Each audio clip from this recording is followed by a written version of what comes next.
이 복된 시간에 주시는 하나님의 말씀은 사무엘하 11장 1절부터 11절 말씀입니다. 사무엘하 11장 1절부터 11절 말씀입니다. 구약 478면입니다. 사무엘하 11장 1절부터 11절 말씀입니다. 한 절씩 교독하겠습니다. 그 해가 돌아와 왕들이 출전할 때가 되매 다윗이 요압과 그에게 있는 그의 부하들과 온 이스라엘 군대를 보내니 그들이 암몬 자손을 멸하고 랍바를 에워쌌고 다윗은 예루살렘에 그대로 있더라. 저녁 때에 다윗이 그의 침상에서 일어나 왕궁 옥상에서 거닐다가 그곳에서 보니 한 여인이 목욕을 하는데 심히 아름다워 보이는지라. 다윗이 사람을 보내 그 여인을 알아보게 하였더니 그가 아뢰되 그는 엘리압의 딸이요 헷 사람 우리아의 아내 바세바가 아니니까 하니 다윗이 전령을 보내어 그 여자를 자기에게로 데려오게 하고 그 여자가 그 부정함을 깨끗하게 하였으므로 더불어 동침함에 그 여자가 자기 집으로 돌아가니라. 그 여인이 임신함에 사람을 보내 다윗에게 말하여 이르되 내가 임신하였나이다 하니라. 다윗이 요압에게 기별하여 헷사람 우리아를 내게 보내라 하매 요압이 우리아를 다윗에게로 보내니 우리아가 다윗에게 이르매 다윗이 요압의 안부와 군사의 안부와 싸움이 어떠했는지를 묻고 그가 또 우리아에게 이르되 내 집으로 내려가서 발을 씻으라 하니 우리아가 왕궁에서 나가매 왕의 음식물이 뒤따라 가니라. 그러나 우리아는 집으로 내려가지 아니하고 왕궁 문에서 그의 주의 모든 부하들과 더불어 잔지라. 어떤 사람이 다윗에게 아뢰되 우리아가 그의 집으로 내려가지 아니하였나이다. 다윗이 우리아에게 이르되 네가 길 갔다가 돌아오는 것이 아니냐 어찌하여 내 집으로 내려가지 아니하였느냐 하니 다 같이 읽겠습니다. 우리아가 다윗에게 아뢰되 언약궤와 이스라엘과 유다가 야영 중에 있고 내 주 요압과 내 왕의 부하들이 바깥 들에 진치고 있거늘 내가 어찌 내 집으로 가서 먹고 마시고 내 처와 같이 자리이까. 내가 이 일을 행하지 아니하기로 왕의 살아계심과 왕의 혼의 살아계심을 두고 맹세하나이다 하니라. 아멘. 네, 오늘 월요일이기도 하고요. 어린이날 복된 날을 허락해 주셨습니다. 오늘 함께 나눌 말씀의 제목은 옥상에서 만난 위기, 옥상에서 만난 위기라는 제목으로 말씀을 나누겠습니다.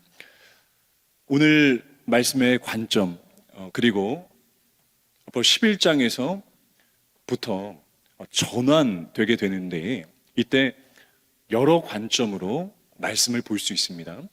근데 특별히 오늘 키워드는 순종과 불순종의 관점으로 이 말씀을 좀 보는 것입니다. 특별히 순종의 결과와 불순종의 결과, 이것이 어떻게 이루어지게 되는지를 다윗을 통해서 아주 깊게 들여다보게 되는 것입니다. 특별히 불순종의 그 파급력, 그 파급 부정적인 효과가 얼마나 큰지를 지금부터 이제 보게 됩니다. 특별히 11장 이전까지 다윗은 정말 승승장구한 그런 나날들과 하루하루를 보내왔습니다. 왕으로 등극하는 특별히 이제 통합 왕이 되었고, 그리고 제가 말씀을 읽어드리겠습니다. 사무엘하 8장 6절 말씀, 다윗이 어디로 가든지 여호와께서 이기게 하시니라. 승승장구 파죽지세라는 말이 다윗과 너무나 잘 어울립니다. 사무엘하 8장 13절 말씀입니다. 다윗이 소금 골짜기에서 에돔 사람 18,000명을 쳐 죽이고 돌아와서 명성을 떨치니라. 사무엘하 10장 18절 19절 말씀입니다. 아람 사람이 이스라엘 앞에서 도망한지라. 다윗이 아람 병거 700대와 마병 4만 명을 죽이고 또 그 군사령관 소박을 치매 거기서 죽으니라. 하닷 에셀에게 속한 왕들이 자기가 이스라엘 앞에서 패함을 보고 이스라엘과 화친하고 섬기니 그러므로 아람 사람들이 두려워하여 다시는 암몬 자손을 돕지 아니하니라. 아멘. 정말 승승장구 파죽지세라는 말이 너무 잘 어울리는 다윗. 우리도 이런 일이 일어나면 얼마나 좋겠습니까? 어디로 가든지 이기게 하시니라. 그리고 명성을 떨치니라 처럼 말이죠. 병법서 중에서 너무나 유명한 손자병법 여러분들께서 너무나 잘 아실 겁니다. 또 손자가 또 기록한 그 병법서 중에서 지평이 위란 안거이 위위라는 말이 있습니다. 그러니까 평안할 때에 혼란을 대비하고 안정할 때에 위기를 생각하라라는 뜻으로 이것이 쓰였습니다. 그러니까 이처럼 일반 이 병법서, 그러니까 특별히 지혜를 가르치는 이 책에서도 그러니까 위기 때, 평안할 때 위기를 생각하라 라고 그렇게 얘기하는데, 그러니까 지금 다윗은 이렇게 평안할 때에 오히려 스스로 위기를 만드는 상황에 지금 놓였습니다. 평상시에 긴장을 풀고 있었던 다윗, 문제가 일어났습니다. 지금부터 살펴보겠지만 이제 밧세바 스캔들이 이제 일어나게 되었습니다. 근데 이것을 우리가 볼 때에 다윗이 이렇게 중년의 위기, 중년의 유혹을 받았다. 그리고 뭐 제2의 사춘기를 겪은 것이다. 단순히 이런 차원에서 보는 것이 아니라 다윗이 지은 죄는 복합적인 죄였습니다. 복합적인 불순종의 죄였습니다. 그래서 이 복합적인 죄를 지었기 때문에 역시 이 복합적인 죄의 결과가 또 복합적으로 나타나게 됩니다. 첫 번째는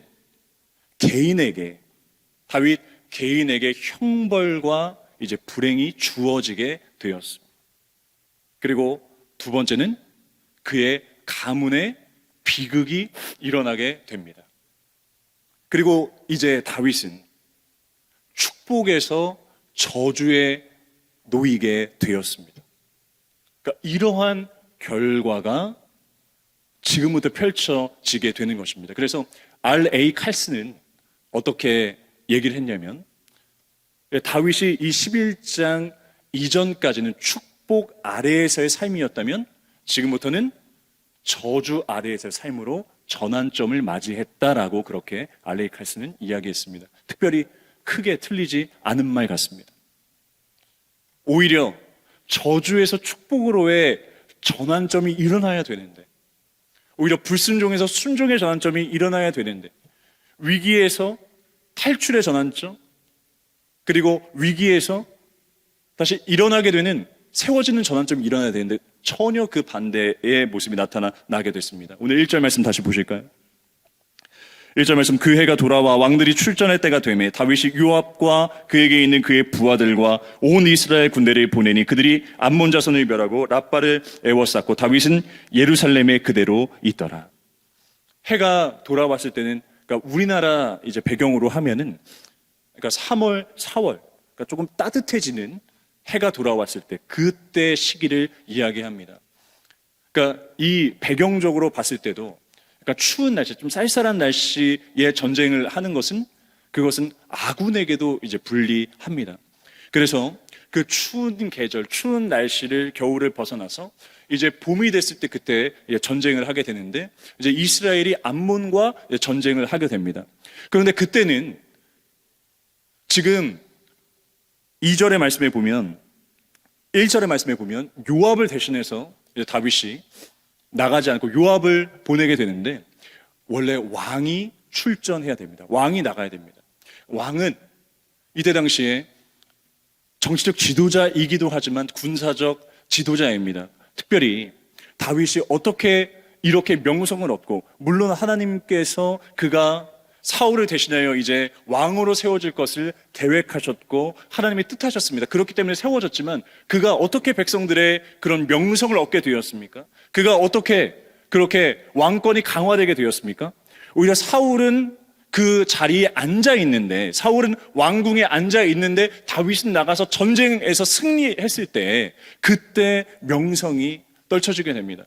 다윗은 한 50년 동안 전쟁에서 져본 적이 없습니다. 그런 군사 전문가. 그런데 그가 나가서 싸워야 되는데 지금 어디에 있습니까? 그 위치는 어디에 있습니까? 왕궁에 있었습니다. 특별히 2절 말씀에 보시면 2절에서 낮잠을 자고 일어나는데 그 시간이 저녁 시간입니다. 그리고 또 그가 왕궁의 옥상을 이제 거닐게 됩니다. 요압을 대신해서 보냈죠. 그리고 우리가 오늘 1절부터 11절 말씀을 통해서 그 우리아가 얼마나 충심이 있었는지, 그리고 그가 함께 출전한 그 군사들에 대한 얼마나 애정이 있었는지 여러분 보시지 않습니까? 상황이 얼마나 급박했는지 보시지 않습니까? 그런데 왕궁을 거니면서 이제 밧세바를 보게 됩니다. 그래서 이때 옥상에서 위기가 찾아오게 되죠. 그래서 3절과 4절에서 여인의 정체를 알아보라고 합니다. 그때 우리아 장군의 아내임을 알았습니다. 그러면 그쳐야죠. 그런데 그 정체를 알았음에도 와서 자기가 취하고 동침하게 되고, 그래서 결국 임신했다는 소식을 듣게 됩니다. 그 유혹을 버리지 못하고 떨쳐내지 못하고, 그리고 그 정체를 알았음에도, 하나님께서 그것을 싫어하심에도, 하나님 뜻이 아님에도, 그것은 불순종인 것을 알았음에도 그는 아랑곳하지 않고 그 기관차가 멈추지 않는 것을 보게 됩니다. 그리고 6절부터 15절까지에 보면 우리아 장군의 살해 계획을 실질적으로 세우게 되죠. 맹렬한 전투에 이제 보내게 되는 것입니다. 다윗을 우리가 보면서 오늘 우리가 한 가지 기도 제목을 붙들고 함께 기도했으면 좋겠습니다. 평안할 때에 이렇게 위기가 찾아오는구나. 평안할 때에 내가 야성을 잃게 되고, 평안할 때에 정말 이렇게 교만할 수가 있구나 라는 것을 깨닫게 됩니다. 하나님, 우리는 오히려 평안할 때에 주님께 감사 제목이 더욱더 늘어나게 인도해 주시옵소서. 우리 기도하셨으면 좋겠습니다. 우리에게 이렇게 안정을 허락해 주셨다면 정말 이때에 주님 앞에 어떻게 더 영광 돌릴지 정말 그것을 기록해보고 실제 그 자리로 가게 하여 주시옵소서. 기도하셨으면 좋겠습니다. 신명기 8장 12절부터 14절 말씀 제가 읽어드리겠습니다. 여러분, 너무나 중요한 말씀입니다. 오늘 잘 함께 나눴으면 좋겠습니다. 내가 먹어서 배부르고 아름다운 집을 짓고 거주하게 되며, 또 내 소와 양이 번성하며 내 은금이 증식되며 내 소유가 다 풍부하게 될 때에 내 마음이 교만하여 내 하나님 여호와를 잊어버릴까 염려하노라. 여호와는 너를 애굽 땅 종되었던 집에서 이끌어내시고, 고린도전서 10장 12절 말씀입니다. 그런즉 선줄로 생각하는 자는 넘어질까 조심하라. 아멘. 저축이나 투자에 성공해서 미래에 대한 그런 걱정거리가 없을 때, 원하는 것을 잘 사고 여행을 마음대로 다닐 수 있을 때, 주거비나 생활비 걱정이 없이 잘 감당할 수 있을 때, 그리고 질병에서 고침을 받았을 때, 기도의 응답을 받은 그 직후에, 그리고 자녀가 함께 기도했던 그 학교의 교문을 통과하고 그 땅을 밟았을 때에, 목표액을 달성했을 때에 여러 갈등이 다 해소가 되고, 그리고 스트레스 없이 살아가는 그런 평안한 상태가 되었을 때에, 그때 더욱더 우리는 겸비되고 오히려 조심해야 될 줄 압니다. 평안이 우리에게 주어졌을 때, 자칫 그렇게 인도해낸 그 여호와, 그 이스라엘 백성들을 주님께서 이끄셨을 때에 얼마나 많은 은총과 은혜를 통해서 그들을 이끄셨습니까? 얼마나 많은 기적의 현장이 그들에게 있었습니까? 매 시간 매분 매초 가운데 주님께서 어떻게 그들에게 역사해 주셨습니까? 그런데 그것을 다 잊게 되는, 풍족할 때에, 그들이 많은 것을 갖게 되었을 때에, 소유가 더욱더 넉넉하였을 때에, 그때 주님 앞에 교만하여 주님을 떠날까 하노라 말씀합니다. 우리는 이런 상태에 빠지지 않게 하여 주시옵소서. 기도해야 됩니다. 그렇다면 우리가 어떻게 이 평안함 속에서도, 풍족함 속에서도 세련되고 편리한 것을 누릴 때도 주님 앞에 이 영적인 야성을 갖게 될까요? 간절한 마음으로 눈물의 기도를 드리게 될까요? 승차감이 좋은 차를 타고 그것에다 내리고 좋은 음식을 먹을 때 좀 어렵지만, 그러나 삼시세끼 굶지 않고 주님께서 우리 굶어 죽지 않게 하시는 그 은혜 가운데 거할 때 우리는 어떻게 야성을 갖고 살아갈 수가 있을까요? 더욱더 우리로 하여금 기도를 시키는 그 오히려 험지로 나아가시는 저와 여러분 되었으면 좋겠습니다. 어제 너무나 은혜로운 저녁 예배였습니다. 20년 교사 근속하시고 10년 교사 근속하시고, 우리가 그러한 자리로 나가야 될 줄 압니다. 또 수요 전도대 얼마나 많은 거절과 얼마나 많은 수치를 당하는지 모릅니다. 너무 모욕을 당할 때도 있습니다. 이제 교구 전도대도 시작이 되었습니다. 근데 그때 그 거절감이 숱하게 있어도, 어제도 한 순장님하고 이렇게 말씀을 들으니까 전도를 할 때 많이 거절당하는, 많이 안 받고 많이 싫어하고 그런다는 겁니다. 근데 그것을 이겨내기 위해서 얼마나 기도로 겸비되고, 그리고 정말 그것에서 내가 수치를 당하지만 그런 자리가 정말 오히려 더욱더 소름 끼치게 나를 겸비시키는 그런 자리로 우리를 만들어 주는 것입니다. 우리가 단순히 날샘 큐티를 하는 그 정도를 넘어서 성경을 읽는 정도를 넘어서 또 필사의 자리로도 나아갔으면 좋겠습니다. 그리고 새로남지에 매월 2권의 그 추천도서가 추천이 됩니다. 정말 그것이라도 읽으면서 더욱더 은혜를 갈망하신 저와 여러분 되셨으면 좋겠습니다. 지금 이슬비 동행팀이 날마다 그 살아가는 한가족 분들에게 전화를 하고 매주 한 번씩 그렇게 나아갑니다. 그런데 그것도 힘듭니다. 때로는 그 한가족 분들에게 오해를 받고 우리의 그 진정한 마음이 잘 뜻대로 전달되지 않을 때도 있습니다.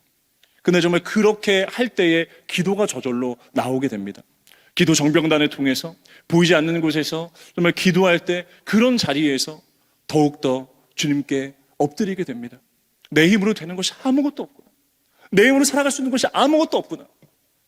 그래서 여러분, 주님께서 우리에게 평안과 풍족함과 안정을 주셨을 때에 더욱더 영적 험지로 나아가신 저와 여러분 되기를 축복합니다. 여러분, 저를 따라서 한번 같이 이야기해 주실까요? 안 되는 것을 되게, 되고 있는 것을 더 잘 되게, 이러한 마음을 가지고 주님, 저에게 많은 것을 주셨는데 주님, 아직도 안 되는 것이 있습니다. 되게 하는 그런 기도의 사람 바로 내가 되게 하여 주시옵소서. 잘 되고 있는 것이 있습니까? 더 잘 되게 하는 제가 되게 하여 주시옵소서. 그렇게 헌신과 눈물의 기도의 사람이 되시기를 주님의 이름으로 축복합니다. 기도하겠습니다. 하나님 아버지, 날마다 우리를 하여금 영적 험지로 나아갈 수 있도록 도와주시옵시고, 이 풍요와 그리고 안정 속에서 다윗에게 위기가 찾아오고 그것이 개인의 형벌, 그리고 가문의 비극, 그리고 축복에서 저주로 바뀌게 됐던 것처럼 하나님, 우리는 그것에 답습하지 않기를 원합니다. 날마다 축복 아래서의 삶, 은혜 아래서의 삶을 살기 위하여 주님 앞에 영적 험지로 나아가 더욱더 큰 은혜 받을 수 있도록 도와주시옵소서. 우리의 길이요 진리요 생명 되신 예수님 이름으로 기도드립니다. 아멘.